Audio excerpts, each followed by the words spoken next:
Our next speaker, we're switching topics to nuclear energy. Frank von Hippel is a longtime colleague of Bob's, also trained as a theoretical physicist. Frank came to Princeton a year before Bob, so that would have been 1974, I think, and helped Rob Socolow attract Bob to come to Princeton. Frank and Bob have collaborated on analyses aimed at understanding and weakening the nuclear weapons links to nuclear power. So Frank, once you get your mic, it's all yours. Thank you. How much time do I have? Okay. Okay. Well, this is a very inspirational conference. What a dedicated group of analysts can do. I'm going to tell you a less inspirational story.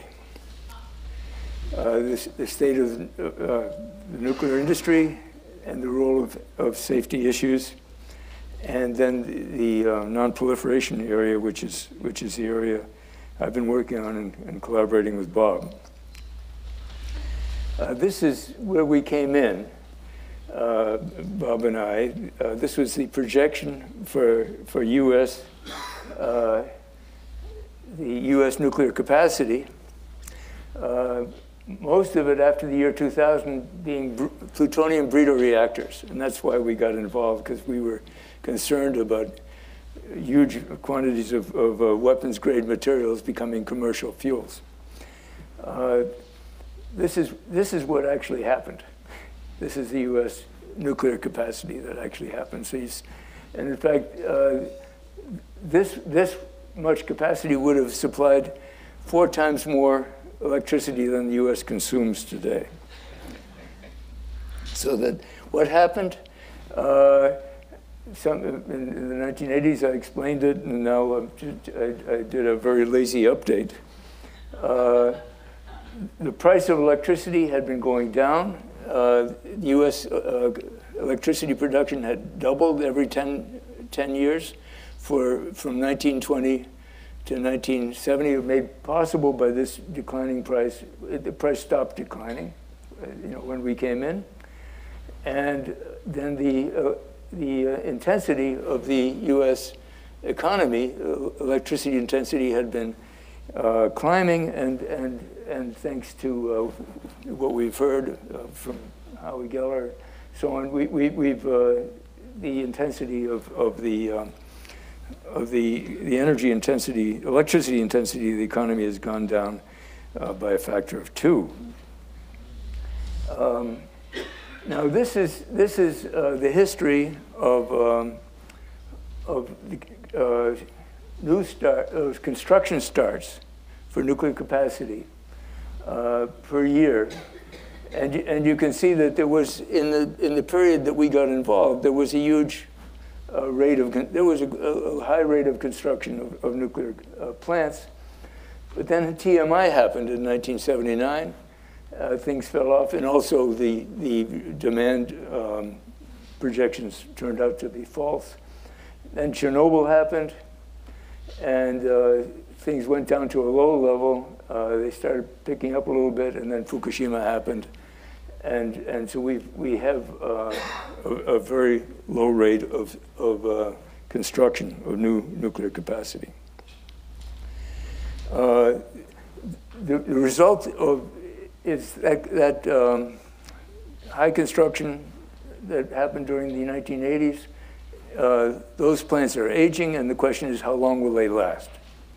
That's probably the biggest issue with regard to the future of nuclear power, given that there aren't many new ones being constructed. In the United States, people are talking about up to 80 years, the industry, but that's not necessarily happening, especially in the low, with the intense competition from natural gas and wind. The oldest nuclear power plant in the world is 47 years old now. We have one of those 3 40 miles from here, Oyster Creek.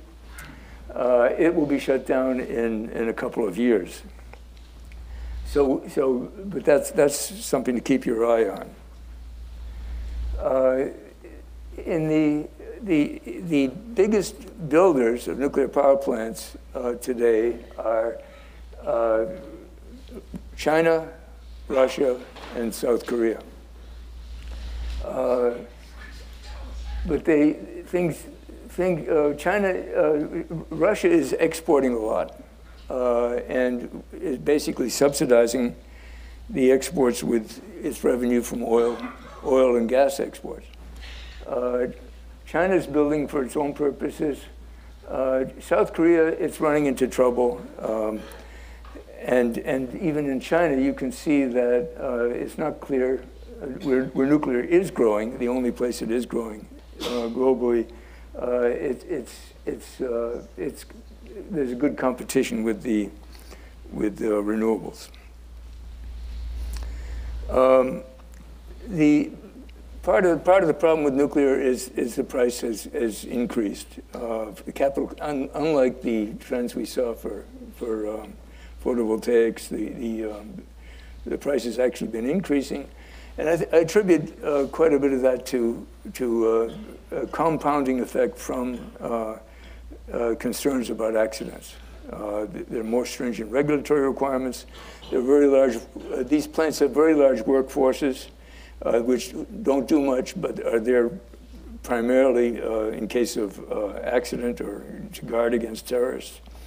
There's a compounding effect because as you have fewer plants being built, you have less. You have a loss of expertise, and then there's the cost of cleaning up accidents. And the Fukushima, the current projection for Fukushima is, which keeps going up, is about $200 billion, which is about the capital cost of all of Japan's nuclear power plants. And if you divide it by the kilowatt hours generated by all of Japan's nuclear power plants to date, it's about 3 cents a kilowatt hour. It's really extraordinary. There's an anti-learning curve. You see the price of nuclear capital cost of nuclear power plants in the United States and in France. France is a best case. I don't know. I think it would be very interesting to do it for China. I doubt that the price is going down in China either. This is all in constant dollars. Now, actually there are even bigger accidents out there than we have seen, and I just want to talk briefly about that. And they're not being dealt with because in the United States, they're not being dealt with because of concerns about the fragile state of the U.S. nuclear industry. This is a picture of the Fukushima unit number 4, and I'm going to talk about the spent fuel pool, which is located up there.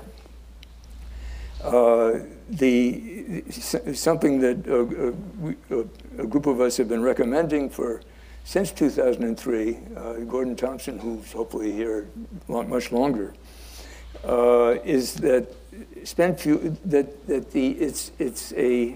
it's tempting fate to densely pack 20, 30 years of spent fuel in pools, and we recommended that it be spent fuel be moved out of the pools after 5 years of water cooling and put into dry cask air-cooled storage. This is a typical dense pack U.S. pool where the fuel is packed into racks just about as densely as it is in a reactor core. To keep it from going critical, each fuel assembly is put into a box which has neutron-absorbing walls.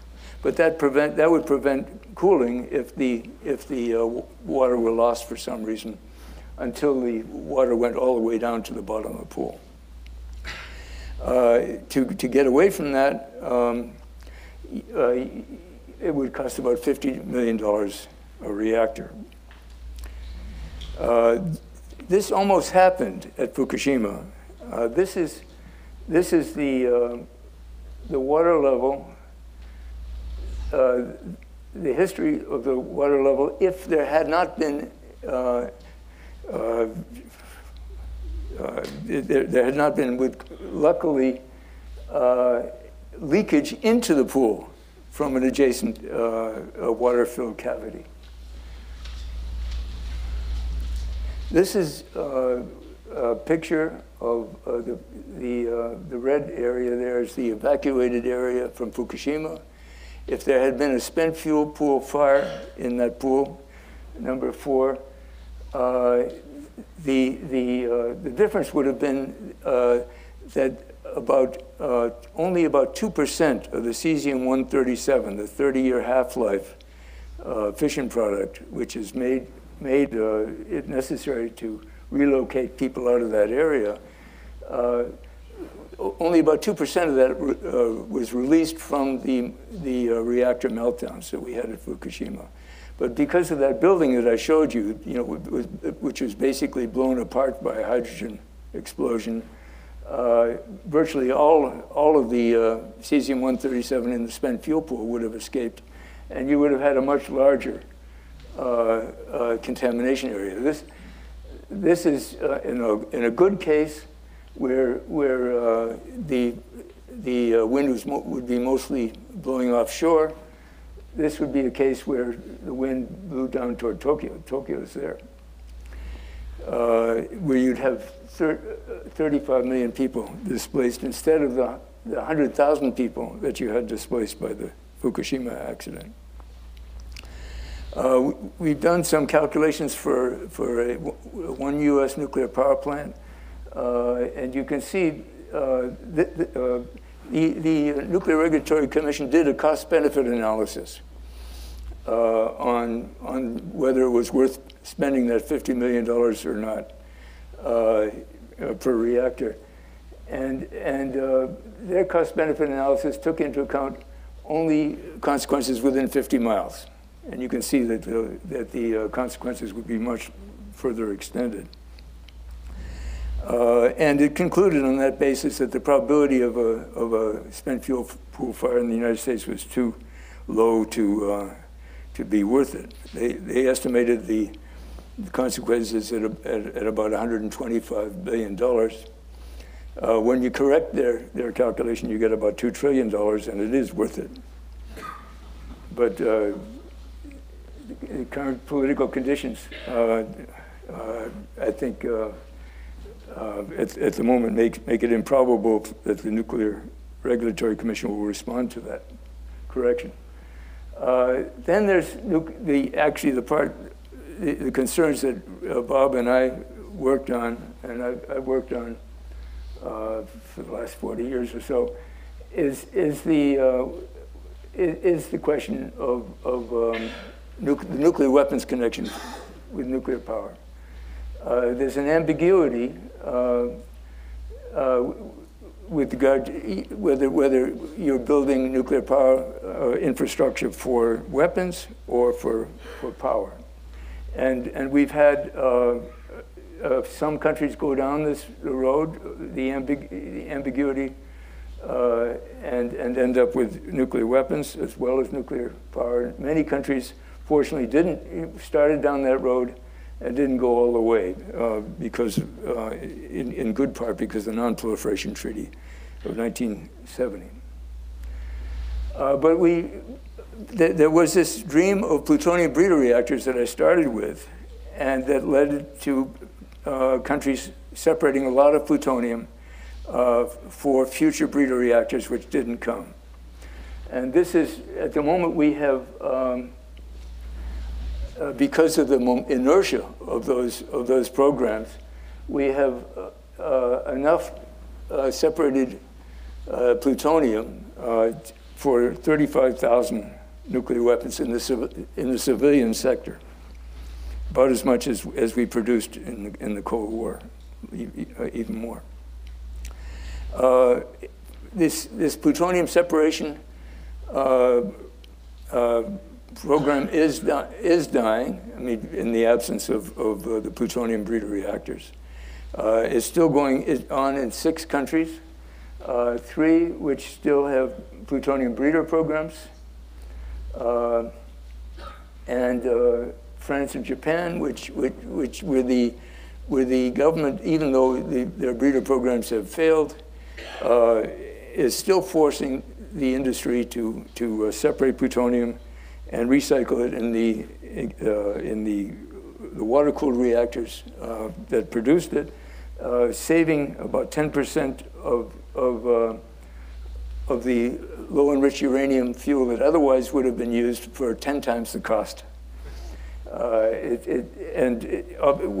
the utilities have a choice, they choose not to do this, and that's happened. The United Kingdom believes in the market, and asked Electricité de France, which happens to run the nuclear power plants in the UK as well as France, what's your choice? And the choice was to end reprocessing. The enrichment capacity is one step further removed from weapons usable materials. We've had a big crisis with Iran because they wanted to produce low enriched uranium, but they could, with the same equipment, produce highly enriched uranium.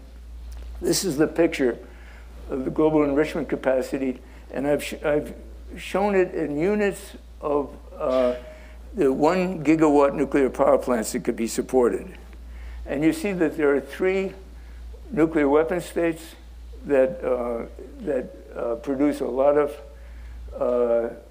of enrichment for this low enriched uranium that's used by today's nuclear power plants, and 1 multinational. And then there are 4 other programs, which each is sized only has a capacity to support less than 1 nuclear power plant.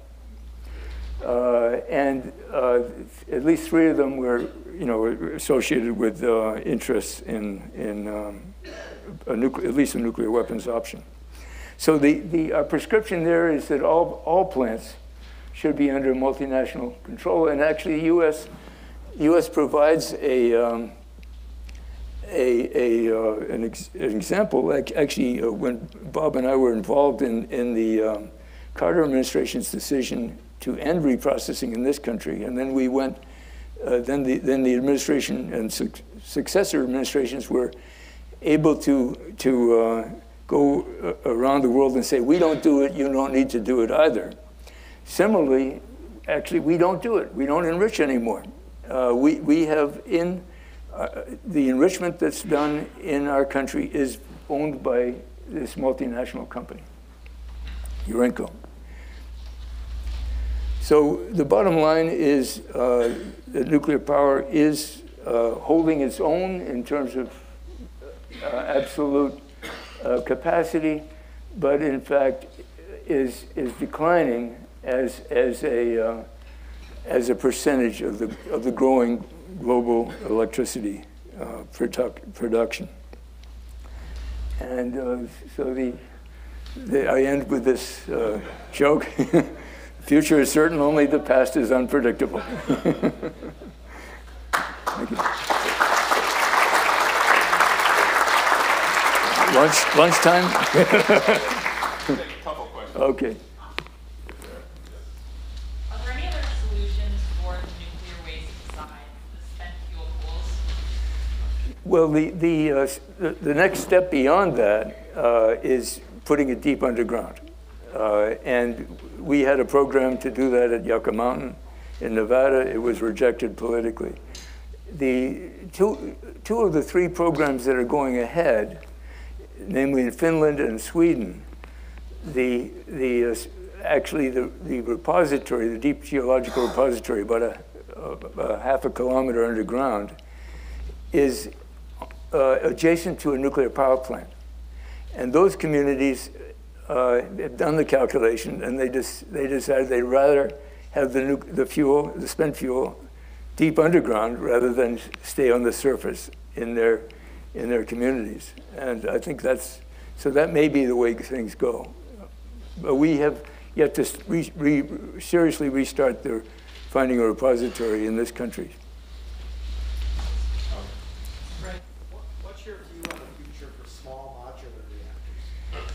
Well, there are other folks in our group that have looked at that. They're not very optimistic. I mean, the idea of the small modular reactors is that instead of this field production for a large nuclear power plant, you could somehow produce smaller nuclear reactors in a factory and get the economies of scale in that way. But in order to do that, you need to actually have orders of 100 nuclear power plant of these smaller, maybe 20% the size of the existing plants a year, and those orders, how to start that process, nobody's figured out. Original idea was maybe the submarine reactor manufacturer could do that, but they produce very expensive reactors. Could you explain to me why the fire in the spent fuel pool of reactor number 4 gets empty at the moment, but why the consequences of that would be far more severe than the meltdown of 3 reactors having the same amount of uranium? Right. It was about the same amount of cesium-137, the fission product, which is made at the areas around Chernobyl and Fukushima uninhabitable. About the same amount in those 3 cores and in the one pool. The difference is that those reactors were inside containment structures, and only about 2% of the cesium was released from those containment structures. Whereas, because the very lightweight building over the pool had been destroyed by a hydrogen explosion, and probably would have been by a hydrogen explosion generated from the pool, about 80% or so of that cesium would be released. So that's a factor of 40 or so larger release. So where did the cesium going to in the melted fuel reactor? Well, it's mostly still in the reactor containments. Some has been leaking out into the ocean as water has been pumped through. Okay, last question. What do you think about the decommissioning costs as we start closing these? Are those accurate? I think that's the future of the nuclear industry is of the nuclear vendors is actually increasingly in the decommissioning business. No, it's very costly. We have experience in this country with decommissioning. There are nuclear power plants with this, for Connecticut Yankee in Connecticut, which are no longer there except for about 40 dry casks of spent fuel. So there is experience. They know how to do it.